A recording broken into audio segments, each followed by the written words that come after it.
어머니, 뭐 하세요? 며느리 수진의 떨리는 목소리가 등 뒤에서 들렸습니다. 저는 그 순간 온몸이 얼어붙는 것 같았어요. 75살 노인이 이 밤중에 쏟아지는 빛 속에서 텃밭을 파헤치고 있으니 이상할 수밖에요. 하지만 제가 방금 발견한 것은 하얀 뼈였습니다. 15년 전 흔적도 없이 사라진 아들 민수. 그리고 그 후로도 한결같이 저를 돌봐준 며느리 수진. 전 이 두 사람 사이에 끔찍한 비밀이 숨겨져 있으리라곤 상상도 못했죠. 이게 설마 제 손은 멈출 수 없이 떨렸습니다. 수진의 얼굴에 스친 공포, 그리고 뭔가 다른 감정. 그날 밤 저는 15년간 속아 살았다는 걸 깨달았어요. 여러분은 가장 가까운 사람이 숨기고 있는 비밀을 알고 계신가요? 이 이야기가 충격적이셨다면 구독과 좋아요 부탁드립니다. 새벽 5시 30분, 정옥수는 늘 그랬듯이 눈을 떴습니다. 창문 너머로 희미하게 밝아오는 하늘이 보였죠. 경기도 외곽의 이 작은 마을은 도시의 소음과는 거리가 먼 고요함 그 자체였습니다. 달기 우는 소리조차 들리지 않는 이른 시간, 옥수는 천천히 몸을 일으켰어요. 또 하루가 시작이네. 작은 한숨과 함께 이불을 개었습니다. 75세라는 나이가 무색하게 손놀림은 여전히 야무졌죠. 남편 상진이 암으로 세상을 떠난 지 벌써 3년. 그리고 아들 민수가 흔적도 없이 사라진 지는 15년이 흘렀습니다. 긴 세월이었지만 빈자리는 여전히 컸어요. 부엌으로 나가 물을 한 컵 마셨습니다. 차가운 물이 목을 타고 내려가자 잠이 확 깼죠. 싱크대 옆 창문으로 텃밭이 보였습니다. 상추며 깨씨 피며 고추가 싱싱하게 자라고 있었어요. 모두 며느리 수진이가 좋아하는 것들이었죠. 수진이가 깨씨 좋아하는데 오늘 좀 따줘야겠네. 혼잣말을 하며 옥수는 작은 미소를 지었습니다. 15년 전 민수가 사라졌을 때 함께 울고 함께 기다렸던 며느리. 그 후로도 변함없이 곁을 지켜준 수진이 때문에 외롭지 않게 살 수 있었죠. 마당으로 나가니 이슬이 맺힌 풀잎들이 아침 햇살에 반짝였습니다. 호미를 들고 텃밭으로 향했어요. 잡초를 뽑고 흙을 고르는 일은 이제 일상이 되었죠. 무릎이 시큰거렸지만 움직이지 않으면 더 굳을 것 같아서 부지런히 몸을 놀렸습니다. 1시간쯤 지났을까요? 집안에서 핸드폰 벨소리가 울렸습니다. 옥수는 호미를 내려놓고 서둘러 집으로 들어갔어요. 화면에는 우리 수진이라는 이름이 떠 있었죠. 여보세요, 수진아. 어머니, 안녕하세요. 잘 주무셨어요? 수진의 목소리는 늘 그렇듯 따뜻했습니다.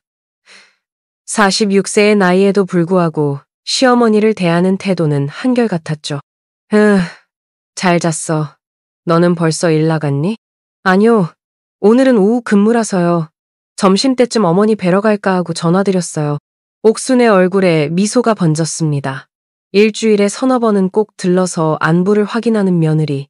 요즘 세상에 이런 며느리가 또 있을까 싶었죠. 그래, 오렴. 내가 된장찌개 끓여놓을게. 어머니가 하시는 된장찌개가 제일 맛있어요. 그럼 11시쯤 갈게요. 전화를 끊고 나니 마음이 따뜻해졌습니다.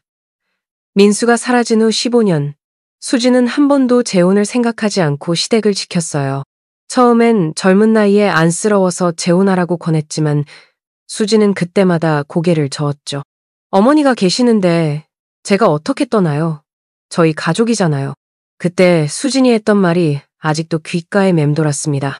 시간이 흘러 11시가 가까워지자 옥수는 부엌에서 된장찌개를 끓이기 시작했어요.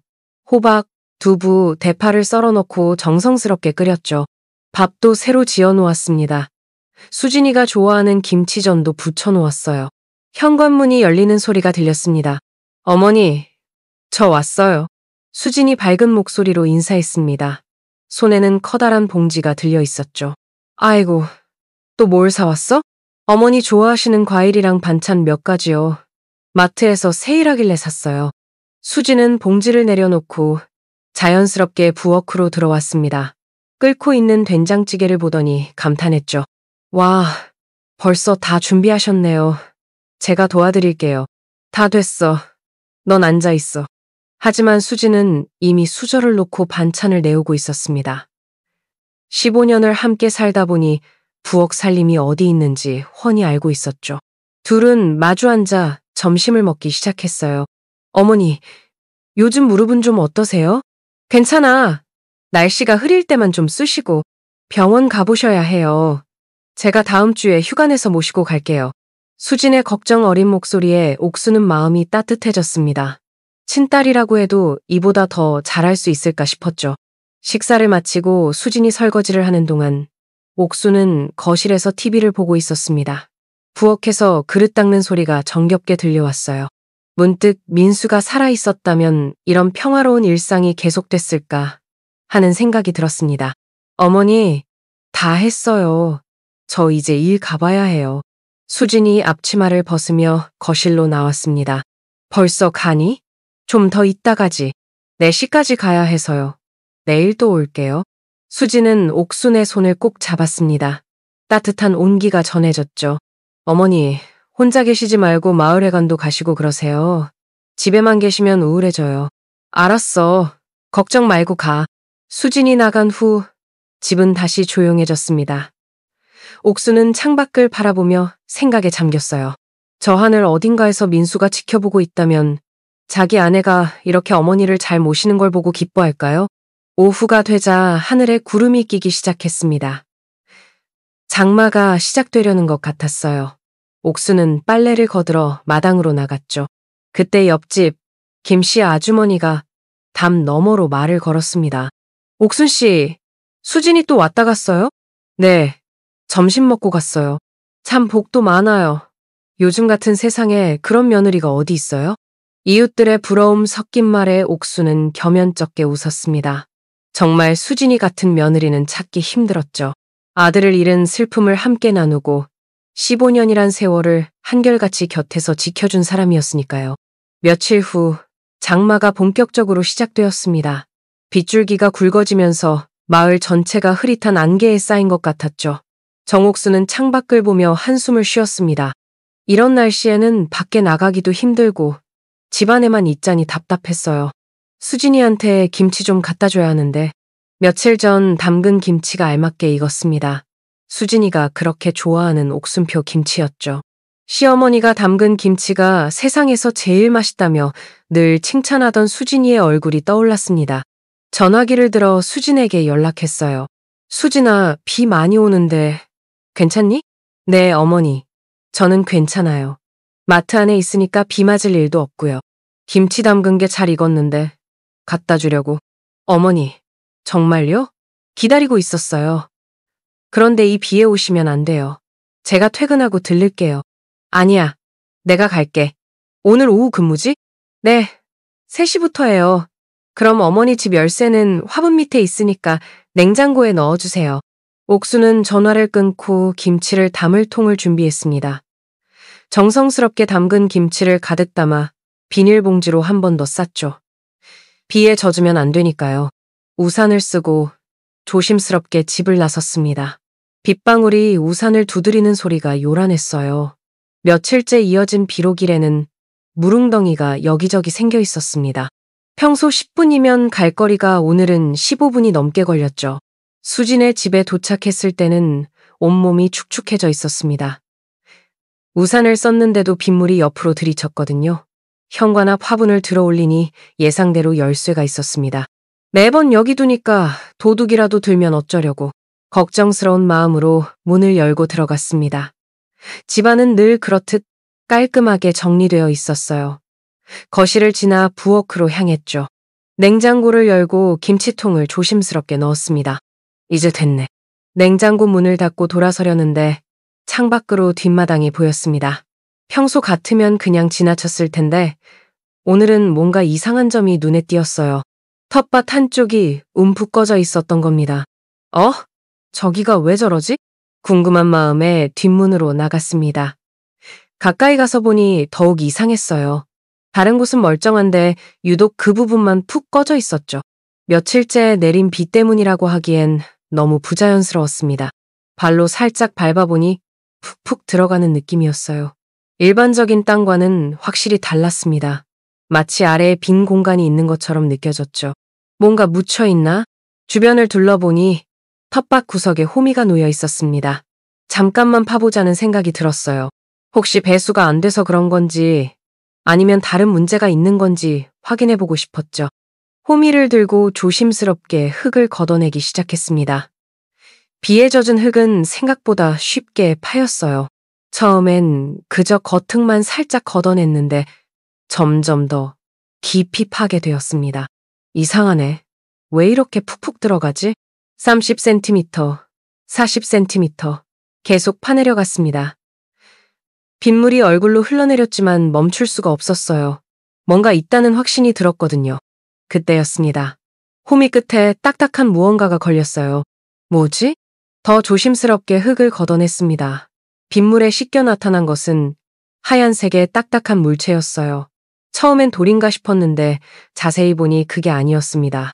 이게 설마 손이 떨리기 시작했습니다. 분명히 뼈처럼 보였어요. 동물 뼈일 수도 있지만 왠지 그것보다는 더 큰 것 같았죠. 어머니, 갑자기 뒤에서 들린 목소리에 옥수는 깜짝 놀라 뒤를 돌아봤습니다. 수진이 우산을 쓴 채 서 있었어요. 평소와는 전혀 다른 표정이었습니다. 얼굴이 일그러져 있었고 눈빛에는 공포와 당황, 그리고 뭔가 다른 감정이 섞여 있었죠. 수진아, 언제 왔니? 어머니, 뭐 하세요? 이 비에. 수진의 목소리가 떨리고 있었습니다. 옥수는 본능적으로 위험을 감지했어요. 지금까지 15년간 한 번도 본 적 없는 수진의 모습이었습니다. 아, 이게 땅이 이상하게 꺼져 있어서 봤더니 뭘 봤어요? 수진이 한 걸음 더 가까이 다가왔습니다. 우산 아래 가려진 얼굴이 더욱 무섭게 느껴졌어요. 이게 뼈 같은데 아마 동물 뼈겠지? 옥수는 최대한 침착한 척했습니다. 하지만 심장은 미친 듯이 뛰고 있었죠. 네, 맞아요. 여기 고양이들이 자주 와요. 아마 그거일 거예요. 수진의 대답이 너무 빨랐습니다. 마치 준비된 대답처럼 들렸어요. 그렇구나. 내가 괜한 걱정을 했네. 어머니, 감기 걸리겠어요. 빨리 들어가세요. 수진이 재빨리 옥순의 팔을 잡았습니다. 그 손길이 평소와 달리 차갑게 느껴졌어요. 그래, 그래야겠다. 김치는 냉장고에 넣어뒀어. 감사해요, 어머니. 이 비에 고생하셨네요. 옥수는 서둘러 수진의 집을 나왔습니다. 뒤돌아보지 않고 빠르게 걸었지만 수진이 계속 지켜보고 있다는 느낌이 들었어요. 집에 도착해서도 마음이 진정되지 않았습니다. 젖은 옷을 갈아입고 방에 앉았지만 아까 본 광경이 자꾸 떠올랐죠. 그 하얀 뼈, 그리고 수진의 일그러진 얼굴. 정말 동물 뼈일까? 아무리 생각해도 석연치 않았습니다. 무엇보다 수진의 반응이 이상했어요. 15년을 함께 지낸 며느리인데 오늘은 완전히 다른 사람 같았습니다. 창밖으로 비는 계속 내리고 있었습니다. 어둠이 내려앉기 시작한 마을은 더욱 음산하게 느껴졌죠. 옥수는 불안한 마음을 감추지 못하고 계속 창밖을 바라봤습니다. 그날 밤 옥수는 한숨도 잠들지 못했습니다. 천장을 바라보며 오후에 있었던 일을 계속 되짚어봤죠. 하얀 뼈, 그리고 수진의 일그러진 표정. 15년간 한 번도 본 적 없던 그 모습이 머릿속에서 떠나지 않았어요. 내가 뭘 본 거지? 새벽 3시가 넘어서도 잠은 오지 않았습니다. 결국 옥수는 자리에서 일어나 부엌으로 나갔어요. 따뜻한 물을 한 컵 마시며 생각을 정리하려 했지만 불안감은 가시지 않았죠. 경찰에 신고해야 하나? 하지만 뭐라고 말해야 할지 막막했습니다. 며느리 집 텃밭에서 뼈 같은 걸 봤다고 하면 믿어줄까요? 게다가 정확히 사람 뼈인지도 확실하지 않았고요. 날이 밝자마자 옥수는 전화기를 들었습니다. 한참을 망설이다가 결국 경찰서에 전화를 걸었어요. 네, 경찰서입니다. 저 신고할 게 있어서요. 네, 말씀하세요. 며느리 집 텃밭에서 뼈를 발견했는데 사람 뼈 같아요. 전화 너머로 잠시 침묵이 흘렀습니다. 할머니, 사람 뼈라고 확신하세요? 동물 뼈일 수도 있잖아요. 그게 확실하진 않지만. 혹시 사진이라도 찍으셨어요? 아니요, 못 찍었어요. 경찰관의 목소리에 의심이 섞여 있었습니다. 옥순도 알고 있었어요. 증거도 없이 이런 신고를 하면 제대로 받아들여지지 않는다는 걸요. 할머니, 확실한 증거가 있으면 다시 연락 주세요. 사진이라도 찍어서 보내주시면 바로 출동하겠습니다. 전화가 끊어졌습니다. 옥수는 허탈한 마음으로 전화기를 내려놨어요. 오늘 밤에 수진이가 치워버리면 어떡하지? 갑자기 조급한 마음이 들었습니다. 만약 정말로 수진이 뭔가를 숨기고 있다면 증거를 없애버릴 가능성이 컸어요. 지금 당장 가서 확인해야 한다는 생각이 들었죠. 저녁 8시, 비는 여전히 내리고 있었습니다. 옥수는 우비를 입고 손전등을 챙겼어요. 75세의 나이에 이런 일을 하다니 스스로도 믿기지 않았지만 어쩔 수 없었습니다. 오늘 당장 확인해야 해. 집을 나서는 발걸음이 무거웠습니다. 비에 젖은 길은 미끄러웠고 어둠 속에서 손전등 불빛만이 앞을 비춰줬죠. 평소보다 훨씬 조심스럽게 걸어야 했어요. 수진의 집에 가까워질수록 심장이 빠르게 뛰기 시작했습니다. 멀리서 집을 바라보니 거실에 불이 켜져 있었어요. 수진이 아직 깨어있는 것 같았죠. 들키면 안 돼. 옥수는 손전등을 끄고 어둠 속에서 조심스럽게 접근했습니다. 담장을 따라 뒷마당 쪽으로 돌아갔어요. 그때였습니다. 희미한 불빛이 텃밭에서 움직이고 있었어요. 누군가 손전등을 들고 뭔가를 하고 있는 것 같았습니다. 옥수는 숨을 죽이고 더 가까이 다가갔죠. 담장 모서리에 몸을 숨기고 조심스럽게 고개를 내밀었습니다. 그리고는 숨이 멎을 것 같은 광경을 목격했어요. 우비를 입은 수진이 미친 듯이 땅을 파고 있었습니다.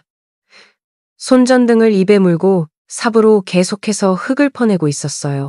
비를 맞으며 필사적으로 무언가를 파내는 모습이었죠. 저게 뭘 하는 거야? 옥수는 온몸에 소름이 돋았습니다. 수진이 파내고 있는 것들이 희미하게 보였어요. 하얀 뼈들이었습니다. 분명히 사람의 뼈처럼 보였죠. 우리 민수. 설마 우리 민수야? 다리에 힘이 빠져 그 자리에 주저앉을 뻔했습니다. 하지만 지금은 무너질 때가 아니었어요. 증거를 확보해야 했습니다. 옥수는 서둘러 그 자리를 떠났습니다. 가장 가까운 파출소를 향해 뛰기 시작했어요. 75세의 나이에 비를 맞으며 뛰는 것은 무모한 일이었지만 멈출 수 없었습니다. 헉! 숨이 차올랐고 다리는 후들거렸지만 계속 뛰었어요. 미끄러운 길에서 몇 번이나 넘어질 뻔했지만 간신히 균형을 잡았죠. 파출소에 도착했을 때는 온몸이 비에 흠뻑 젖어 있었습니다. 숨도 제대로 쉴 수 없을 정도로 헐떡거렸어요. 경찰관님? 할머니, 무슨 일이세요? 이 밤에? 젊은 경찰관이 놀란 표정으로 일어섰습니다. 옥수는 숨을 고르며 간신히 말을 이었어요. 제발 도와주세요. 지금 당장 가주세요. 할머니, 진정하시고 무슨 일인지 천천히 말씀해 주세요. 며느리가 지금 뼈를 파내고 있어요. 증거를 없애려고. 옥수는 눈물까지 흘리며 애원했습니다. 평생 이렇게 절박했던 적이 없었어요. 제발 믿어주세요. 이 할미가 거짓말할 이유가 있겠어요? 경찰관은 옥순의 절박한 모습에 표정이 진지해졌습니다. 비에 젖은 75세 노인이 이 밤중에 찾아와 무릎까지 꿇으며 애원하는 모습에 마음이 움직였던 거죠. 15년 전에 사라진 우리 아들일지도 몰라요. 지금 없애면 영영 못 찾아요. 할머니, 일어나세요. 지금 바로 가보겠습니다. 경찰관이 동료를 부르며 준비를 시작했습니다. 옥수는 안도의 한숨을 쉬었어요. 드디어 누군가 믿어주는 것 같았습니다. 김순경, 같이 가자. 시신 유기 가능성이 있는 사건이다. 2명의 경찰관이 우비를 입고 나왔습니다. 옥순과 함께 경찰차에 올라탔죠. 할머니, 정확한 주소 알려주세요. 네, 여기서 10분 거리예요. 제가 안내할게요. 경찰차가 어둠을 뚫고 달리기 시작했습니다. 사이렌은 울리지 않았지만 옥순의 가슴은 사이렌보다 더 요란하게 뛰고 있었어요. 민수야, 정말 네가 거기 있는 거니? 15년 만에 아들의 흔적을 찾을 수 있을지도 모른다는 생각에 눈물이 났습니다. 하지만 동시에 그동안 믿고 의지했던 수진이 그런 끔찍한 일을 했을지도 모른다는 생각에 가슴이 찢어지는 것 같았죠. 밤 11시 30분, 경찰차가 수진의 집 앞에 도착했습니다. 비는 여전히 거세게 내리고 있었고 거실 창문으로 새어나오는 불빛만이 어둠을 밝히고 있었죠. 저기가 집입니다. 옥순의 떨리는 목소리에 경찰관들이 고개를 끄덕였습니다. 2명의 경찰관은 손전등을 들고 조심스럽게 차에서 내렸어요. 할머니는 차에 계세요. 위험할 수 있으니까요. 하지만 옥수는 가만히 있을 수 없었습니다. 15년 만에 아들의 흔적을 찾을 수도 있는 순간이었으니까요. 경찰관들을 따라 집으로 향했습니다. 똑똑. 현관문을 두드리는 소리가 빗소리 사이로 울렸어요. 경찰입니다. 문 좀 열어주세요. 한참 동안 아무 반응이 없었습니다. 집안은 조용했고 불빛만 켜져 있을 뿐이었죠. 옥순의 가슴이 조마조마했습니다. 김수진 씨, 경찰입니다. 더 크게 문을 두드렸지만 여전히 대답이 없었어요. 그때 갑자기 발걸음 소리가 들렸습니다. 문이 천천히 열렸죠. 수진이 문 앞에 서 있었습니다. 얼굴은 상기되어 있었고 머리카락은 비에 젖어 엉성하게 붙어 있었어요. 옷은 갈아입었지만 어딘가 어색해 보였죠. 아, 경찰관님, 이 늦은 시간에 무슨 일이세요? 수진의 목소리가 떨리고 있었습니다. 평소의 차분함은 온데간데 없었어요.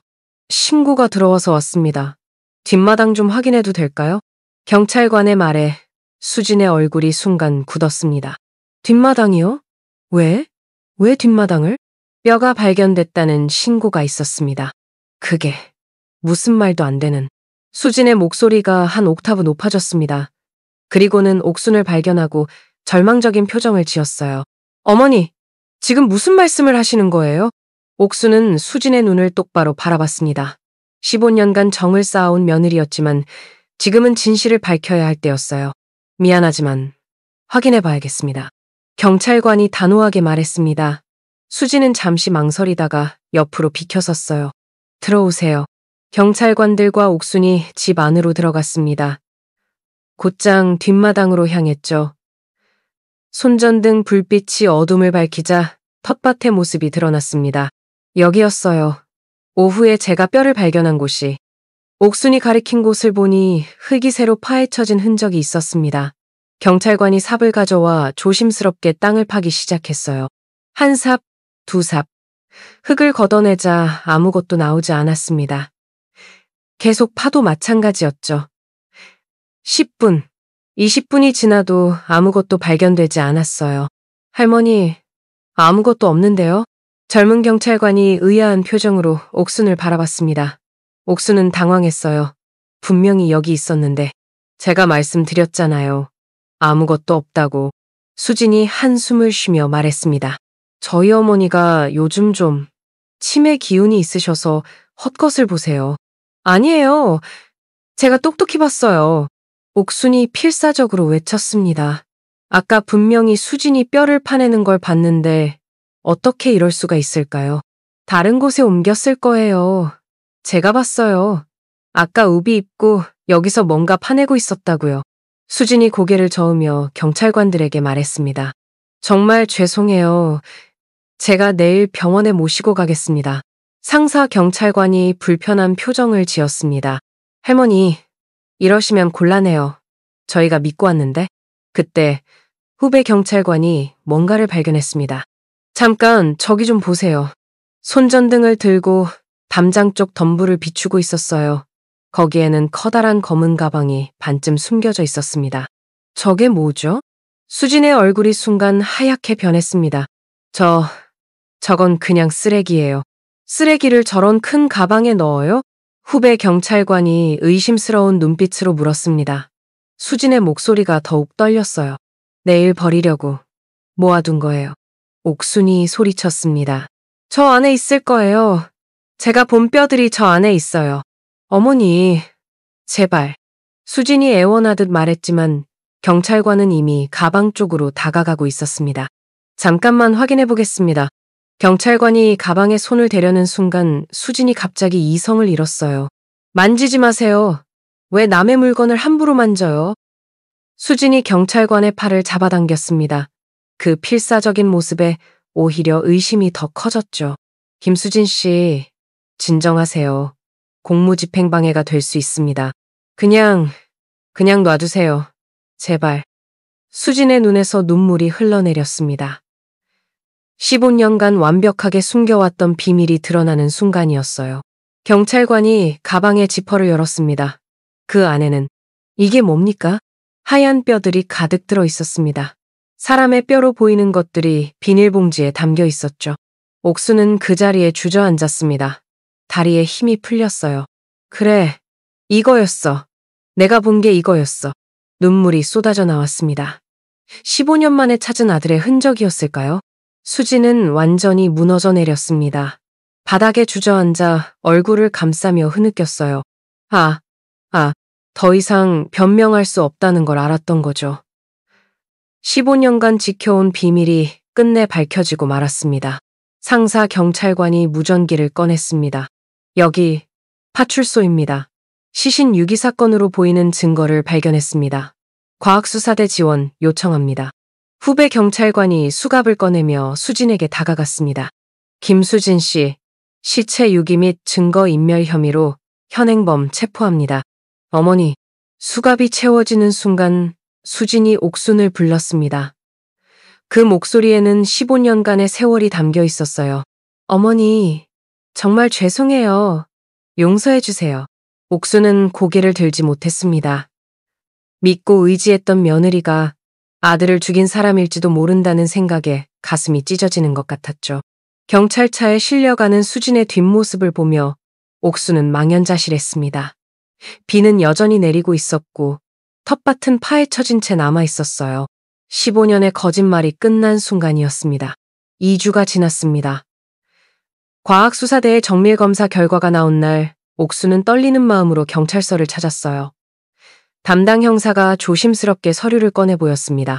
정옥순 할머니, DNA 검사 결과가 나왔습니다.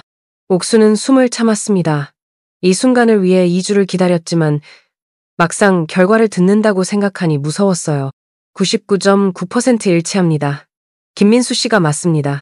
그 말을 듣는 순간 옥수는 의자에서 미끄러져 내렸습니다. 15년간 품고 있던 한 줄기 희망이 완전히 사라지는 순간이었죠.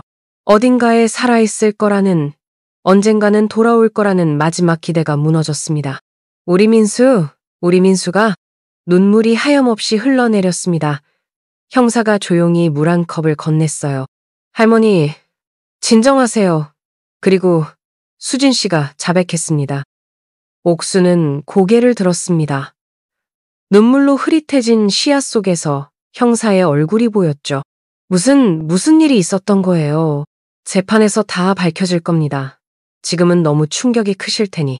하지만 옥수는 알아야 했습니다. 아들이 왜 죽었는지, 왜 15년 동안 땅속에 묻혀 있어야 했는지. 한 달 후 재판이 시작되었습니다. 법정은 방청객들로 가득했어요. 15년간 완벽하게 숨겨진 살인사건이라는 점에서 언론의 관심도 컸죠. 옥수는 맨 뒷줄에 조용히 앉았습니다. 수진이 피고인석에 앉아있는 모습이 보였어요. 한 달 사이에 많이 야위었고 얼굴은 창백했습니다. 검사가 공소 사실을 읽어 내려갔습니다. 피고인 김수진은 2009년 10월 15일 남편 김민수를 살해하고 시신을 자택 뒷마당에 안매장했습니다. 그 후 15년간 실종 신고를 하는 등 완벽한 위장을 통해 수사기관을 기만했습니다. 변호인이 일어섰습니다. 재판장님, 이 사건은 단순한 살인이 아닙니다. 오랜 기간 지속된 가정폭력의 결과였습니다. 옥수는 귀를 의심했습니다. 가정폭력이라니, 우리 민수가? 수진이 증언대에 섰습니다. 떨리는 목소리로 15년 전 그날을 이야기하기 시작했어요. 남편은 사업이 망한 후 완전히 달라졌어요.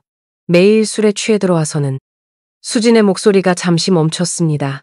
깊은 숨을 들이쉬고 다시 말을 이었죠. 때렸어요. 이유도 없이. 그냥 화풀이였어요. 법정이 술렁였습니다. 옥수는 믿을 수 없다는 표정으로 수진을 바라봤어요. 그날도 또 때렸어요. 견딜 수 없었어요. 그래서 밀었는데. 수진의 눈에서 눈물이 흘렀습니다. 테이블 모서리에 머리를 부딪혀서 그렇게 15년 만에 밝혀진 진실이었습니다. 옥수는 혼란스러웠어요. 아들이 그런 사람이었다니. 하지만 그렇다고 해서 죽어도 되는 건 아니었죠. 재판은 6개월간 이어졌습니다. 검찰은 치밀한 은폐와 15년간의 기만을 강조했고, 변호인은 가정폭력으로 인한 우발적 사고를 주장했어요. 판결이 내려지는 날, 옥수는 다시 법정을 찾았습니다. 재판장이 판결문을 읽기 시작했어요.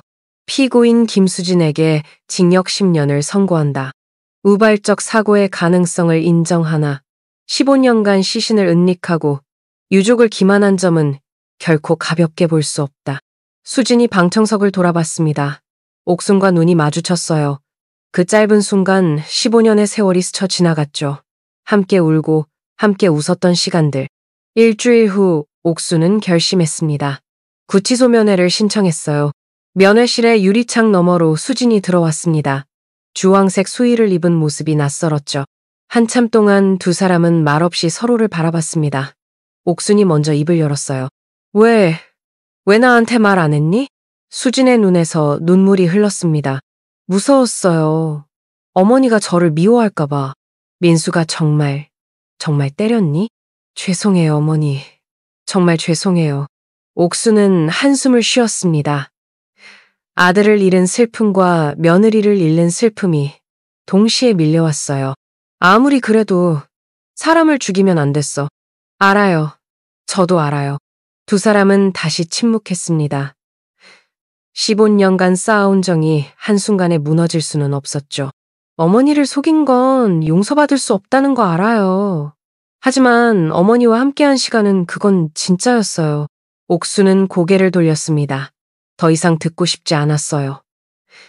일어서서 면회실을 나가려는데 수진이 마지막으로 말했습니다. 어머니, 행복하세요. 제발. 옥수는 뒤돌아보지 않고 걸어 나왔습니다. 집으로 돌아온 옥수는 텅 빈 집안을 둘러봤어요. 이제 정말 혼자가 되었습니다. 아들도 며느리도 없는 삶이 시작되는 거죠. 며칠 후 우편함에 편지 한 통이 들어있었습니다. 수진이 보낸 편지였어요. 어머니, 이 편지를 쓸 자격이 있는지 모르겠습니다. 하지만 꼭 전하고 싶은 말이 있어요. 15년 동안 매일 죄책감에 시달렸습니다. 하지만 어머니와 함께한 시간만큼은 행복했어요. 어머니가 저를 딸처럼 아껴주셔서 진심으로 감사했습니다. 건강하세요. 정말 죄송합니다. 옥수는 편지를 읽으며 눈물을 흘렸습니다. 복잡한 감정이 뒤엉켜 있었어요. 미움과 그리움, 분노와 연민이 동시에 느껴졌죠. 창밖으로 겨울의 첫눈이 내리기 시작했습니다. 하얀 눈송이가 온 세상을 덮어가고 있었어요. 마치 모든 것을 덮어 감추려는 것처럼 옥수는 편지를 서랍 깊숙이 넣어두었습니다. 언젠가는 다시 꺼내볼 날이 올지도 모르지만 지금은 아니었어요. 민수야. 빈 방을 향해 중얼거렸습니다. 이제야 편히 쉬렴. 엄마가 미안해. 75세 정옥순의 긴 겨울이 시작되고 있었습니다. 아들을 땅에 묻고 며느리를 마음에 묻은 채로